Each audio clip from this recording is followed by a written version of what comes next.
சூரியனாய் கனன்று கிடந்தவரை வாழேந்து வாழேந்து என்றாரே எங்கள் வீர திருமகனார் குரு கோவிந்த் சிங் என்ற பெருமான். வளைந்து கிடந்தவரை நிமிர்ந்து நடக்க சொல்லி வாழேந்து வாழேந்து என்றாரே அந்த அறிவு திருமகனார் குரு கோவிந்த் சிங் என்ற பெருமான். ஊரெல்லாம் போற்றும்படி வாழ்ந்தாரே, இந்த உலகம் வியக்கும்படி வாழ்ந்தாரே, சத்தியத்தை மீட்டெடுக்க வாழ்ந்தாரே, சமத்துவம் தழைத்தோங்க வாழ்ந்தாரே. கருத்து சூரியனாய் கனன்று கிடந்தவரை வாழேந்து வாழேந்து என்றாரே எங்கள் வீர திருமகனார் குரு கோவிந்த் சிங்.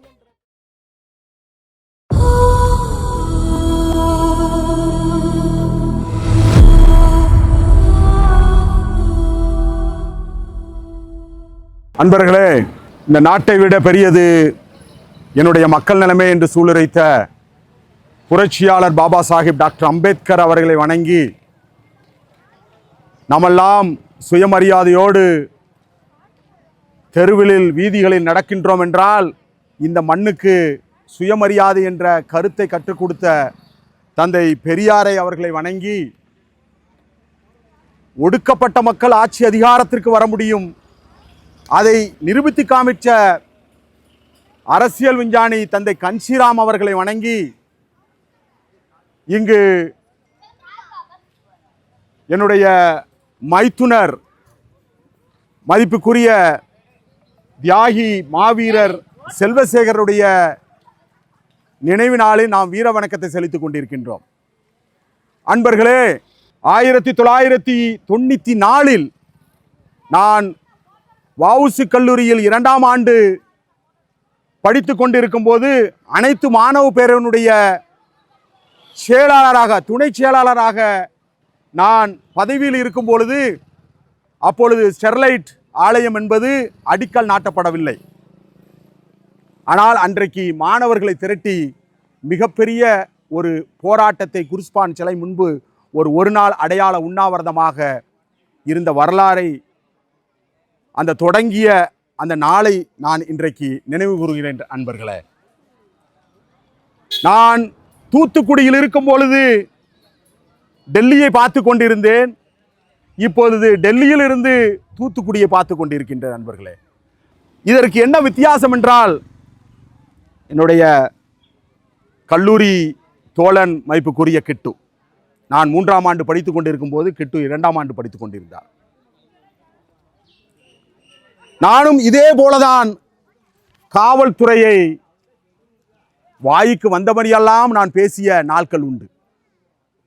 அதே போல ஒடுக்கப்பட்ட மக்களுடைய நில உரிமைக்காக போராடி, அவர்களுடைய சுடுகாட்டினுடைய நிலத்திற்காக போராடி, மாண்புக்காக போராடி, சுயமரியாதைக்காக போராடி, கலாச்சார மாற்றத்திற்காக போராடி 17 வழக்குகளை சந்தித்து கிட்டத்தட்ட 20 ஆண்டு காலம் நீதிமன்றத்திற்கு அலைந்த அந்த வரலாறையும் நான் நினைத்து பார்க்கின்றேன். நண்பர்களே, நாம் மறந்தது என்ன என்றால், தொடர்ந்து பிரச்சனைகளை பேசிக்கொண்டே இருக்கின்றோம், தீர்வு எங்கே இருக்கின்றது என்பதை நாம் சிந்திக்க தொடங்கவில்லை. அன்பர்களே, தீர்வு எங்கே இருக்கின்றது என்றால் அது அரசியல் மாற்றத்தில் இருக்கின்றது, அரசியலை கைப்பற்றுவதில் இருக்கிறது. அன்பர்களே, இந்த நிறுவனங்கள் எல்லாம், இந்த நிறுவனங்கள் உச்ச நீதிமன்றம், பாராளுமன்றம், நிர்வாகம், இது எல்லாம் இன்றைக்கு யாருடைய கட்டுப்பாட்டில் இருக்கின்றது? இதெல்லாம் நிறுவனமாக செயல்பட்டு கொண்டிருக்கின்றது. இந்த நிறுவனத்தை பாதுகாக்கக்கூடிய ஒரு சமூக அமைப்பாக RSS இயங்கிக் கொண்டிருக்கின்றது. அதில் பயிற்சி எடுத்தவர்கள் எல்லாம் இன்றைக்கு பாராளுமன்றத்தை ஆண்டு கொண்டிருக்கின்றார்கள். உச்ச நீதிமன்றம், நான் உச்ச நீதிமன்றத்தினுடைய வழக்கறிஞர் என்ற முறையில் பார்க்கின்றேன். உச்ச நீதிமன்றம் அந்த RSS பயிற்சி பெற்ற அந்த நீதிபதியினுடைய கைக்குள்ளே உச்ச நீதிமன்றம் இருந்து கொண்டிருக்கின்றது. யாரெல்லாம் அந்த நிர்வாகத்தில், அந்த நிர்வாகத்தினுடைய தலைமை யார்கிட்ட இருக்கின்றது? ஜனாதிபதியிடம் இருக்கின்றது. அந்த ஜனாதிபதி யார், எங்கு பயிற்சி பெற்றார்? நீங்கள் எல்லாம் நினைத்து கொண்டிருப்பீர்கள், ஜனாதிபதி ஒரு ஆதிவாசி சமுதாயத்தை சேர்ந்தவர் என்று. ஆனால் ஆதிவாசி சமுதாயத்தை சேர்ந்தவருக்கு பாராளுமன்றம் திறக்கும் பொழுது அங்கு அனுமதி கிடையாது. ராமர் கோயில் திறக்கும் போது அனுமதி கிடையாது.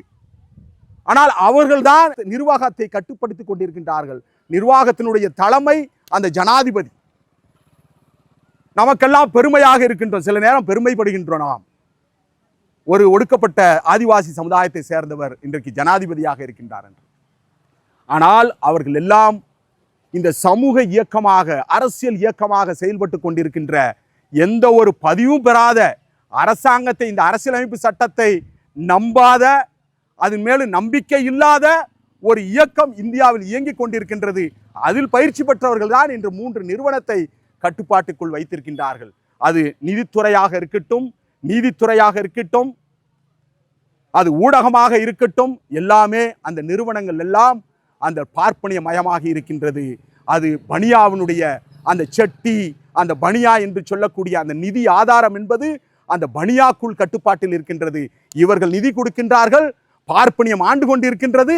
நாம் எல்லாரும் தொடர்ந்து ஒப்பாரி வைக்கின்ற நிலையிலே இருந்து கொண்டிருக்கின்றோம். இயக்கங்கள் நாட்கள் கடந்து கொண்டிருக்கின்றது, ஆனால் நம்மளுடைய ஒப்பாரி ஓயவில்லை அன்பர்களே. நாம் நிரந்தரமான ஒரு தீர்வுக்கு வர வேண்டும் என்றால் கலாச்சாரம் மட்டுமே தீர்வு.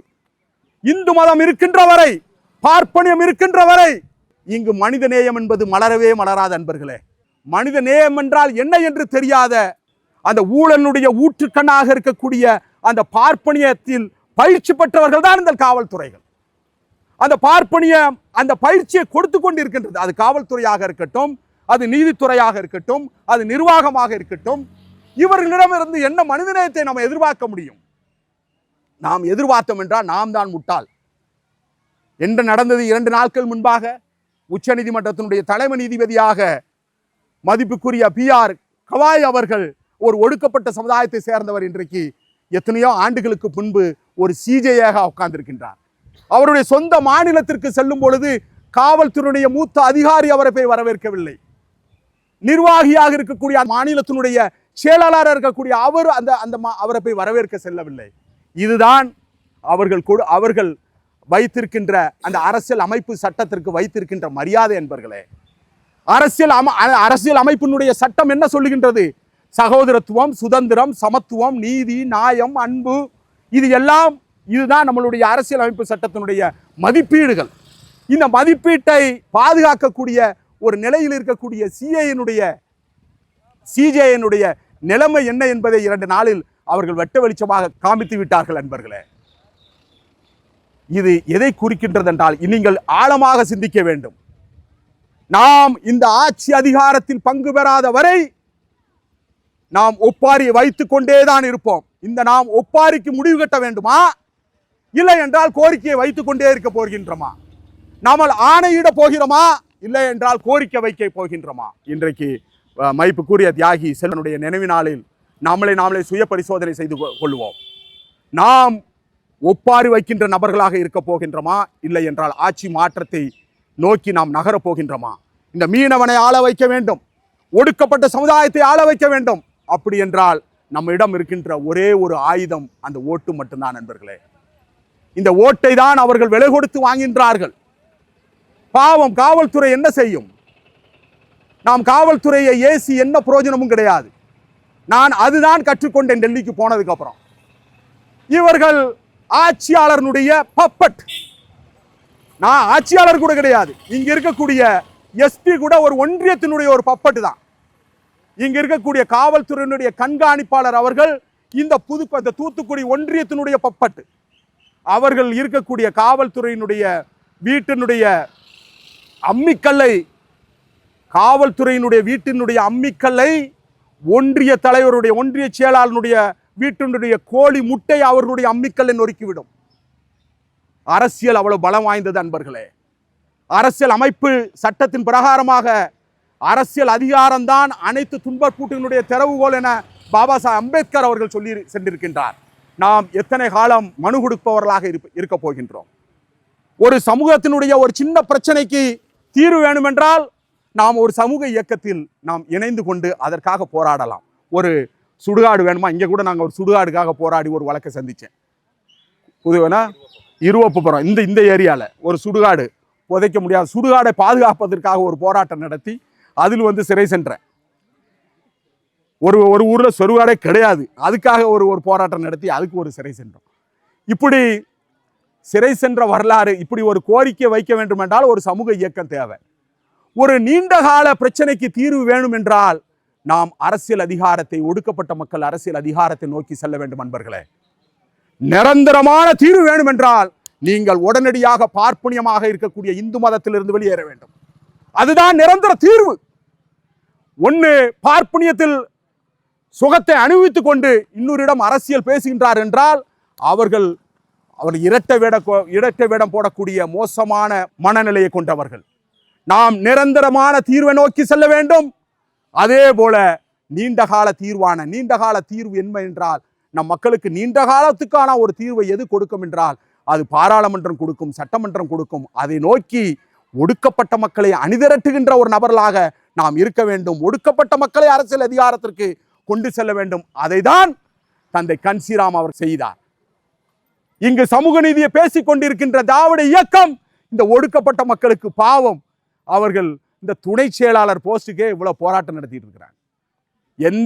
அதாவது எப்படி ஆர்எஸ்எஸ்ஸில் ஒரு பார்ப்பனர் அல்லாத ஒருத்தர் அங்க தலைவனாக முடியாதோ அதே போலதான் இங்க இருக்கக்கூடிய திமுகவில் எக்காரணத்தை கொண்டும் எவ்வளவுதான் ராஜா வாய்கிளிய பேசினாலும் இந்த திராவிட இயக்கம் சமூக நீதி பேசுவார்கள். அவர்களை மேடையில் வைத்து அவர்களுடைய தலைமை பதவி கொடுத்து வைத்து அழகு பார்க்கின்ற நபர்களாக அவர்கள் இருந்து விட மாட்டார்கள். நண்பர்களே, நீங்கள் அப்படி நினைக்கின்றீர்கள் என்றால் நீங்கள் ஒரு முட்டாள். நீங்கள் அப்படிப்பட்ட ஒரு சமூக நீதியை பேசிய கடந்த 70 ஆண்டு காலம் நம்மளை சுரண்டி விட்டார்கள். நண்பர்களே, நாம் சமூக மாற்றத்தை நோக்கி செல்ல வேண்டும். சமூக மாற்றம் மட்டுமே தீர்வு. சமூக நீதி நமக்கு தீர்வாக, சமூக நீதி சொல்லுகின்ற வரை நீங்கள் கோஷம் போடுகின்ற நபர்களாகத்தான் இருப்பீர்கள். திராவிட இயக்கம் உங்களை சமூக நீதி பேசிக்கொண்டு நம்மளை கோஷம் போடுகின்ற இப்படிப்பட்ட இந்த மாதிரி ஒரு நிகழ்ச்சி எல்லாம் இப்பொழுது திருவிழா நிகழ்ச்சி மாதிரி ஆகிவிட்டது.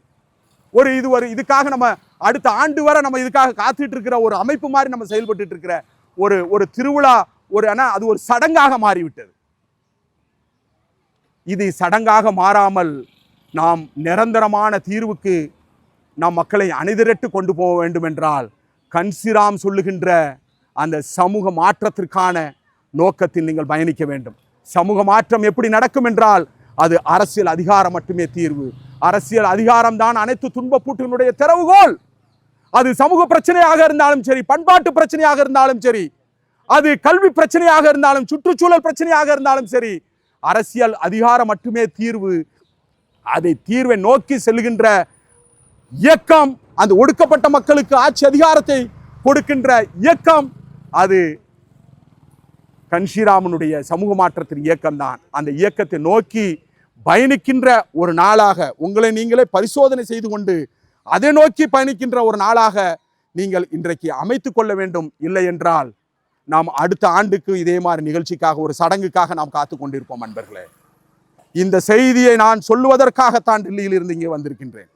அதுவும் குறிப்பாக கலாச்சார மாற்றத்தை கொண்ட நான் அந்த மாற்றத்தினுடைய அடையாளத்தை உங்களுக்கு காமிக்க வேண்டும் என்பதுதான்.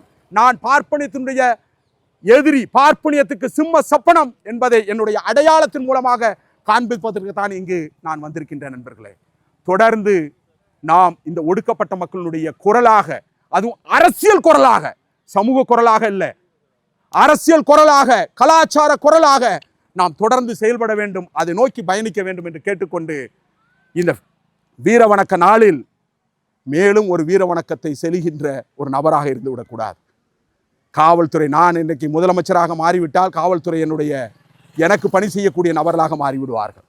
நான் என்ன சொல்லுகின்றனோ அதை செய்வதற்கு காவல்துறை காத்து கொண்டிருக்கும்.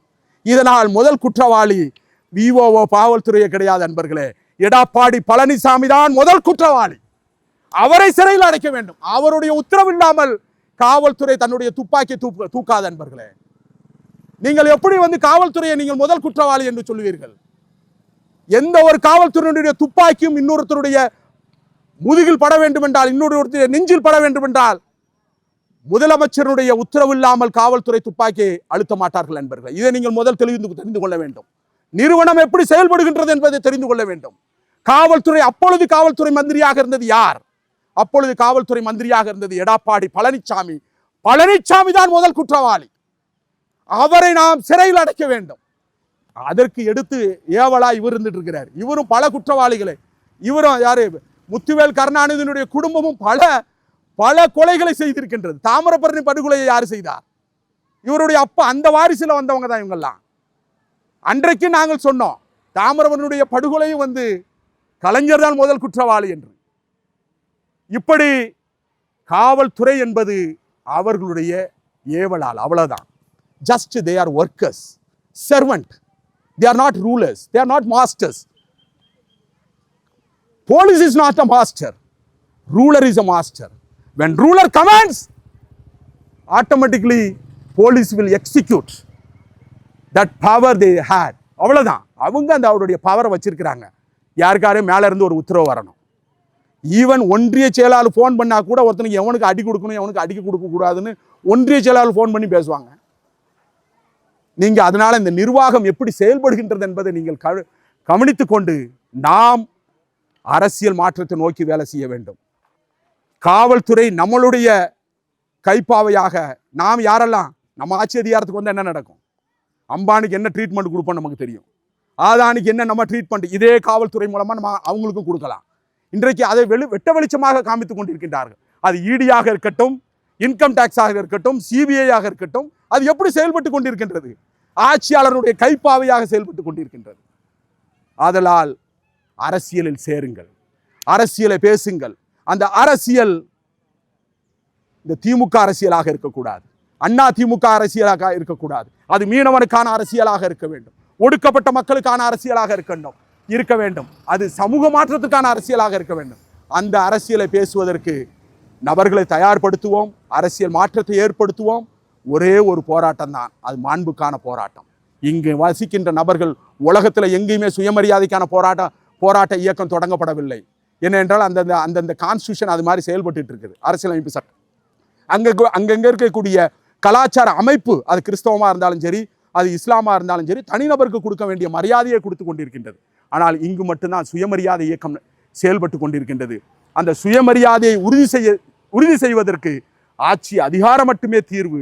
அதை நோக்கி நாம் ஒடுக்கப்பட்ட மக்களை அணிதிரட்டுகின்ற ஒரு நபராக செயல்படுவோம் என கூறிக்கொண்டு, மீண்டும் ஒரு முறை செல்வ அவர்களுக்கு வீர வணக்கத்தை செலுத்திக் கொண்டு, நாம் கோரிக்கை வைக்க வேண்டாம், நாம் ஆணையிடுவோம், ஆணையிடுகின்ற நாளை நோக்கி நம்ம நகர்வோம் என கூறிக்கொண்டு வாய்ப்புக்கு நன்றி கூறி விரைவில் நன்றி. வணக்கம்.